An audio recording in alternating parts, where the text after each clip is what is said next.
أعوذ بالله من الشيطان الرجيم بسم الله الرحمن الرحيم الحمد لله رب العالمين والصلاة والسلام على رسول الله الكريم. Alhamdulillah, we thank Allah subhanahu wa ta'ala who has blessed us to be here today on the third day of Ramadan, this blessed month of Rahmah. And our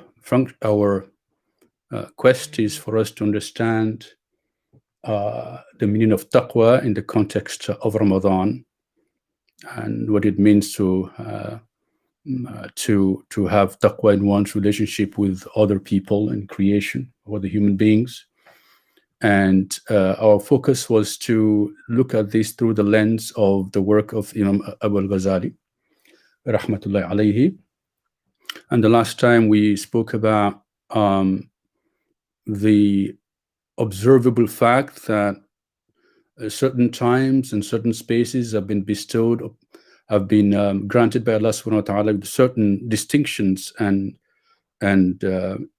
exceptionalisms, so that we can see that a place like Mecca is not like any other place in the world.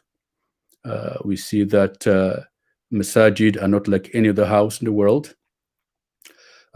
In terms of time, we see that Jum'ah is not like any day of the week. And of course, now in Ramadan, there is no month like Ramadan, and there is no night like the night of Laylatul Qadr.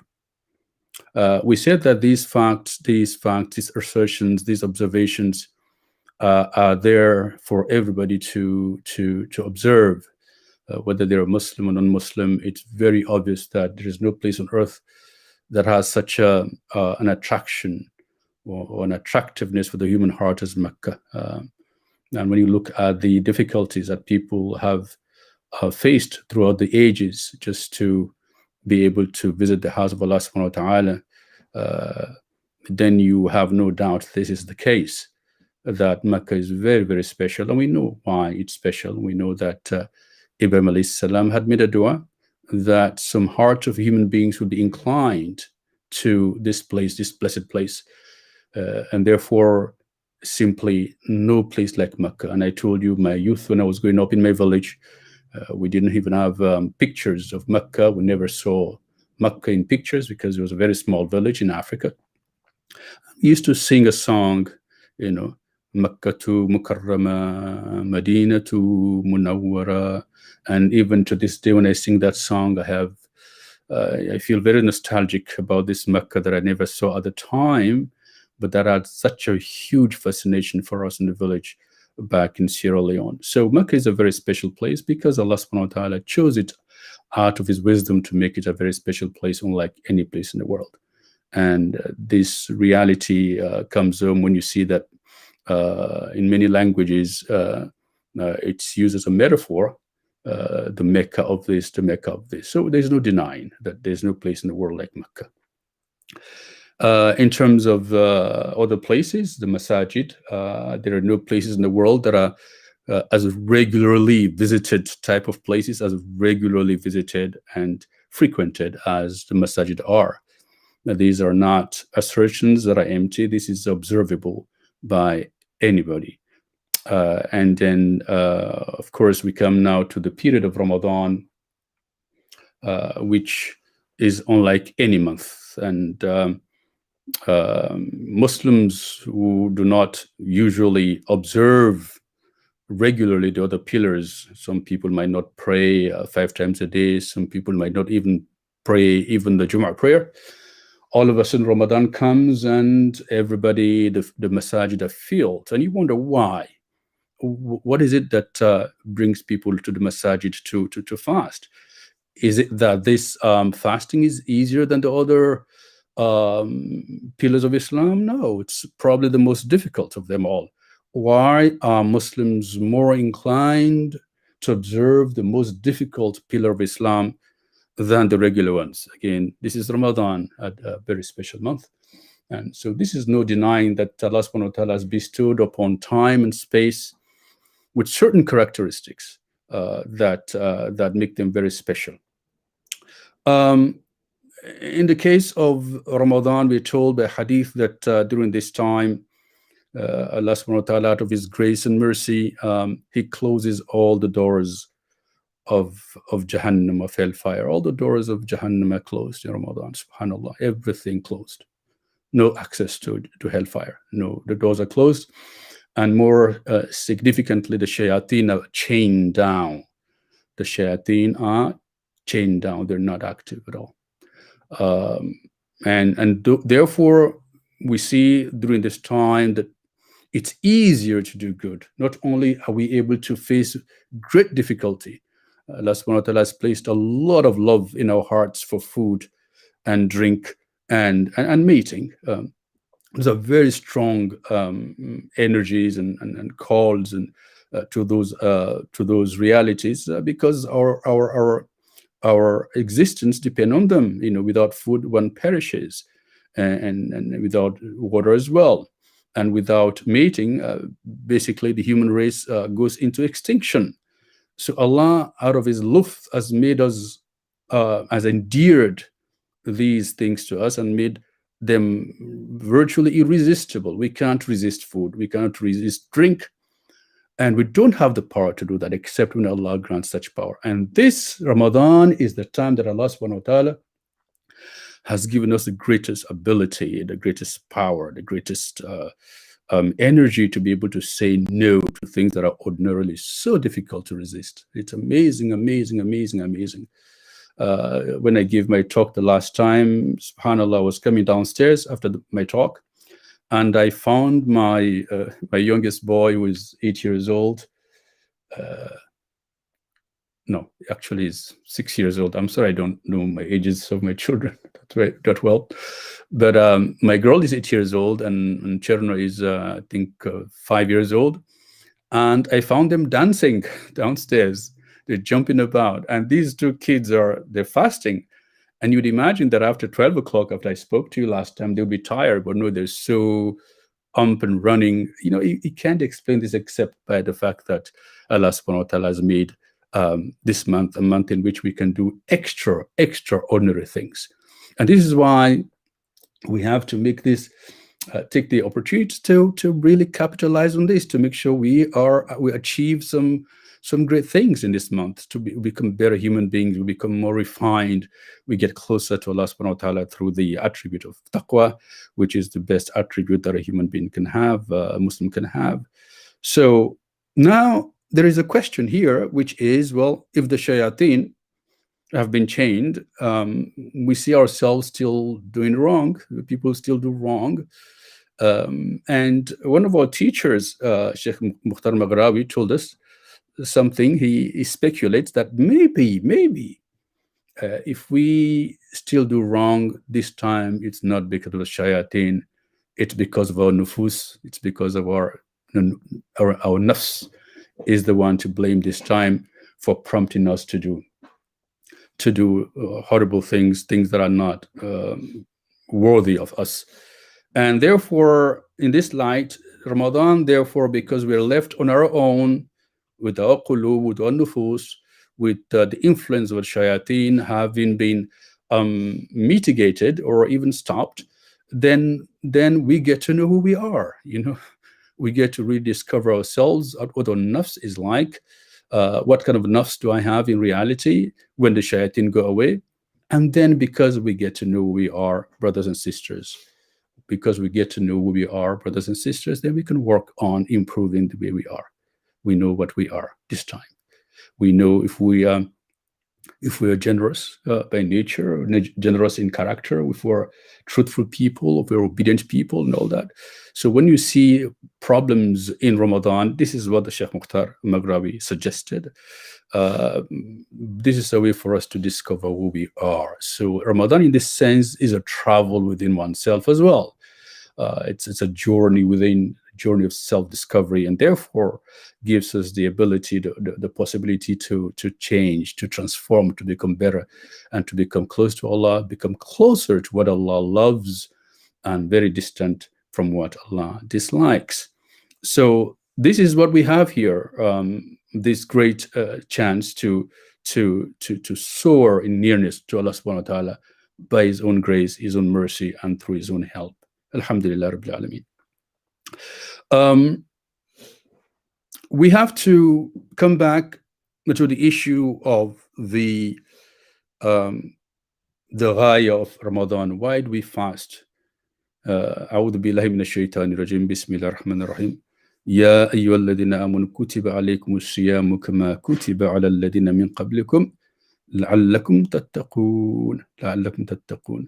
So the fasting has been prescribed to us by Allah subhanahu wa ta'ala with this lutf, with this hikmah, with this ilm, because it is the surest way for us to attain the most beautiful gift, the most wonderful gift that any human being can have, which is the gift of taqwa. This is why we fast. There is no way that is more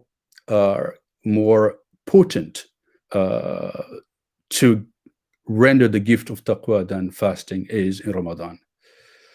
This is a huge topic, and we don't want to get into that, but this is the gist of it. Taqwa is what we want to attain in Ramadan, bi'idhnillahi ta'ala. Last time I made a connection between taqwa and character. Somebody who's a taqi, somebody who is a muttaqi, is somebody who has good character traits, somebody who has traits that are beloved to Allah subhanahu wa ta'ala in the way he deals or she deals with his fellow human beings, especially, but of course the way he deals with the rest of creation. And I did mention, brothers and sisters, a hadith to the effect that in the day of Yawm al-Qiyamah, the Prophet Muhammad said that he asked his companions, who mal-muflis, who is the muflis, who is the bankrupt person? Whom do you consider to be bankrupt? And of course, the Sahaba told him that it is the person who has no money, no dirham, no money. And he said, no, this is not the person who's bankrupt. The real bankrupt person in my ummah, Yawm al-Qiyamah, is the person who comes completely with pious deeds of prayer and zakat and siyam and all the good things you can imagine, of ta'at, of obedience to Allah subhanahu wa ta'ala. Wonderful, wonderful, prayerful person, generous person. But at the same time, this person has shatama hada. He insulted this person. He hit this person. He did these things to this person, and he comes to Yawm al-Qiyamah, and all his wonderful things he's done in his life will be given to the people he hurt in the world. They will be given to the people he hurt in the world, or they will be given to the people she hurt in the world, and at the end of the day, he has or she has nothing left to take him to paradise, and Allah, he is thrown into hellfire. So it's extremely important, my brothers and sisters. I say this first to myself, that Islam, our deen, this risala is yes about being very prayerful, about observing the externals of the deen. It's extremely important, but also important is that Allah at the end of the day is going to look at the way we lived in the world, how we treated, how we journeyed through the world, what we like. Were we oppressors, wrongdoers? Did we hurt other people? Because if we do that, then Allah subhanahu wa ta'ala would not, the mercy of Allah subhanahu wa ta'ala will escape us. Yawm al-Qiyamah, may that not be our fate. May our fate be that of the people that have journeyed through the world with grace and beauty and treated people with justice and kindness, so that Allah's rahmah will descend upon us as showers in this world and in the hereafter. And there's a very interesting verse in the Quran that talks not about Siyam, it talks about Hajj. Al-Hajju ashru ma'lumat faman farada fina al-Hajj fala rafatha wala fusuka wala jidala fil Hajj. You know, the months of Hajj are known, and so whoever undertakes the Hajj should not be in indecent behavior, in hurtful behavior. So it becomes, so even for Hajj itself, good character, good companionship with your fellow human beings has to be has to be considered as a condition for the fulfillment of that ubudiyya, of that act of ibadah. And so this session of my reflections on taqwa is going to be limited to our taqwa as it manifests itself in the way we walk in the world, the way we have companionship with our fellow human beings, and we're going to see this through the lens of Imam Abu al-Ghazali. In his book, he wrote one of the last books he wrote is Al-Arba'in fi Usul al-Din, which I showed to some of you yesterday who were here. On Tuesday, this is it. And so it's a summary of what he wrote in Ahya, and I was very blessed to have been introduced to this book a few years ago. And we're going to look at a specific chapter that I found really fascinating, that has to do with the issue of how can I be in the world? How can I be in the world in ways that are beautiful to Allah subhanahu wa ta'ala? How can I be in the world in ways that are pleasing to Allah subhanahu wa ta'ala? And so we're going to reflect on the teachings of Abu Hamid al-Ghazali in this sense. So that's where we are, and I'm going to start now today the lesson with the explorations of these teachings, these beautiful teachings, gems of enlightenment that were given to us, which are in essence reflections on the Quran and the Hadith, and you're going to see how connected these are to the teachings of Allah subhanahu wa ta'ala and the conduct of Muhammad sallallahu alaihi wasallam. We're talking about husn as-suhba ma'al khalq, ma'al insan. That is having your companionship, your fellowship with the people to be one that is felicitous, that is beautiful, husn, that is beautiful. And he says, وَهُوَ رُكْنٌ مِنْ أَرْكَانِ الدِّينِ. He says this aspect, to cultivate, to have good character, is one of the fundamental pillars of our cornerstones of our deen. إِذَا الدِّينُ مَعْنَاهُ السَّفَرُ. He says, in fact, he gives a very interesting definition of the deen, which I have not found elsewhere. He says, a deen, manahu as-safar. Religion means a journey. Religion means a journey. Islam is a journey. And a journey ila Allah subhanahu wa ta'ala. It's a journey that we undertake into Allah subhanahu wa ta'ala. This is the meaning of Islam. It's about the journey and how we are undertaking this journey back to Him. Inna lillahi wa inna ilayhi raji'un. We belong to Allah subhanahu wa ta'ala, and to Him we are returning. We're returning the ma'ad. And so the journey is what we're going to talk about. And the first pillar of any journey is min arkan as-safar husnu suhba fi manazil as-safar ma'al musafirin. So the fundamental pillar of any travel is that one embellishes, or one maintains good fellowship with the people that one travels with. Good fellowship with the people that one travels with. This is a fundamental pillar of the pillars of traveling. It's really nice, really. Even a metaphor of traveling is all of us, you see the world in a different light, right? We see the world in terms of we are together, we're together as human beings, we're traveling, we're going to the same place. Because when you're traveling together, it means you have the same destination. And so I don't longer see the world as this globe. Yeah, it's a globe, but I see myself on a ship with my fellow human beings. I'm traveling together with them. And what concerns them concerns me. What happens to them happens to me. We are together in this. This is a beautiful way to present our lives in the world, that in fact we're all fellow travelers. You my brother, you my fellow traveler. You my sister, you my fellow traveler. But also he says something, وَالْخَلْقَ كُلُّهُمْ سُفَرٌ. All of creation, brothers and sisters, is also with us, which is really an amazing way to look at reality. That when you are traveling, not only you are aware that you're traveling with human beings, but in fact, all of creation is traveling with you. It's the plants are with you, the animals are with you. So how are you going to have beautiful fellowship with these creatures? How are you going to do that? First of all, you have to be aware of them as travelers. What a way to look at the world.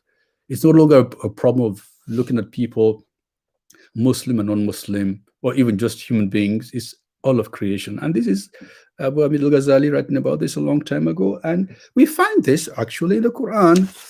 There's an ayah that says, and I really love this ayah, وَمَا مِن دَابَّةٍ فِي الْأَرْضِ وَلَا طَائِرٍ يَطِيرُ بِجَنَاحِهِ إِلَّا أُمَمٌ أَمْثَالُكُمْ مَا فَرَّطْنَا فِي الْكِتَابِ مِن شَيْءٍ ثُمَّ إِلَى رَبِّهِمْ يُحْشَرُونَ.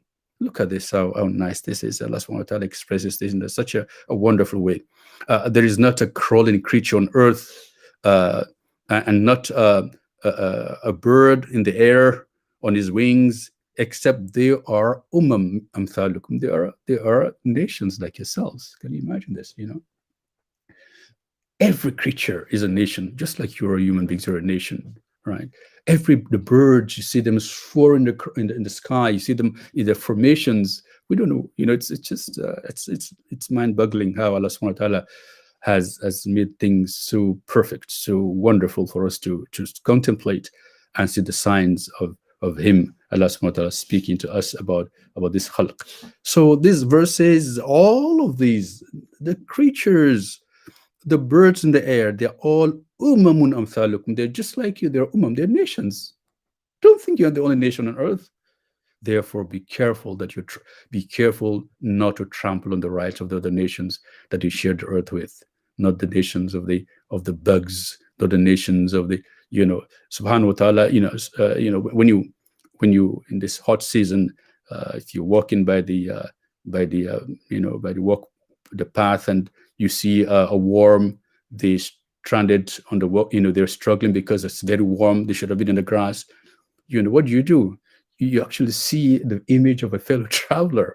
You actually see that worm that's struggling to go across the road to get to the grass. Perhaps it's a good idea to say, hey, fellow, this is my fellow traveler. This fellow traveler is stranded right now. I must take time to help him. Let me stop here. And you push the worm back to the grass. They're traveling just like you. Umamun amthalukum. So the metaphor that Imam al-Ghazali has used is definitely taken from the Quran, that all of the khalq, all of creation, is also traveling with us on the ship, and the ship is going back to Allah subhanahu wa ta'ala. The ship is going back to Allah subhanahu wa ta'ala, and it behoves us, for us to get to our destination, which is the shores of the mercy of Allah subhanahu wa ta'ala. We have to have good suhbah with our traveling companions. We have to have a good suhbah with our traveling companions. This time, the traveling companion we are looking at is the other human beings, not the rest of creation. And so this is what we're going to be exploring as reflections on the meaning of taqwa as it manifests itself in the way we deal with other human beings. And there is no happiness in the world and hereafter except that which comes through this beautiful fellowship that we have with human beings. No one, we are told through the Quran or Hadith, would have access to paradise or immediately if one had an ugly way of dealing with his or own fellow human beings while they're traveling together on earth. The discussion starts this way, that the human being in this world has three stations. The human being has three stations, or three modes of being that are relevant to our discussion. And the first one is that the human being is alone, right? The human being is alone. So we'll talk about who is your traveling companion if you're alone? Who is your traveling companion when you're alone? Fascinating how he's going to look at this, and you will be amazed. Together we'll learn together and have a sense of the depth of our tradition of the Deen of Islam. How Allah subhanahu wa ta'ala has given us the best message, not only the content of the message, but also the form of the message. I always talk about my aesthetic experience of Islam, I look at Islam, not only the content of Islam is so wonderful, but also the way it comes to us is so beautiful. I mean, the way it's presented to us, just even the mirror of a traveler, all of a sudden you see yourself on a ship with other people, and you link your fate with the fate of other people. You start to care. You start to care more because of the language that Allah uses and the language that those who taught us about Allah's ways have used to tell us, to convey the message of Allah subhanahu wa ta'ala to us for our salvation. So the person can be one, or that person can be with other people in life. And so each of those ways has specific understandings as how we can live to maximize the potential that we have of getting close to Allah subhanahu wa ta'ala, while at the same time being a blessing to people around us, to the creatures around us. I would stop here because of time. It's getting close to the end. I don't want to start something new when the time is almost three minutes to the end of time. I want to thank you very much for being with us today, being together in fellowship. So we are on another ship together, traveling together in Ramadan. These next 3 weeks together, we'll be together, and we will try to practice whatever we learn. We try to make sure that what we learn here, bi'idhnillahi ta'ala, influences, refines our character, and help us to get close to Allah subhanahu wa ta'ala. And at the end of the day, end of the month, we feel that we can harvest the ultimate fruit of Ramadan, which is the fruit of taqwa. Wa akhiru da'wana alhamdulillahi rabbil alameen. Wa sallallahu sayyidina Muhammadin wa ala alihi wa sahbihi wa sallam. Subhana rabbika bil izzati amma yasifun. Wa salamun al mursalin. Walhamdulillahi rabbil alameen.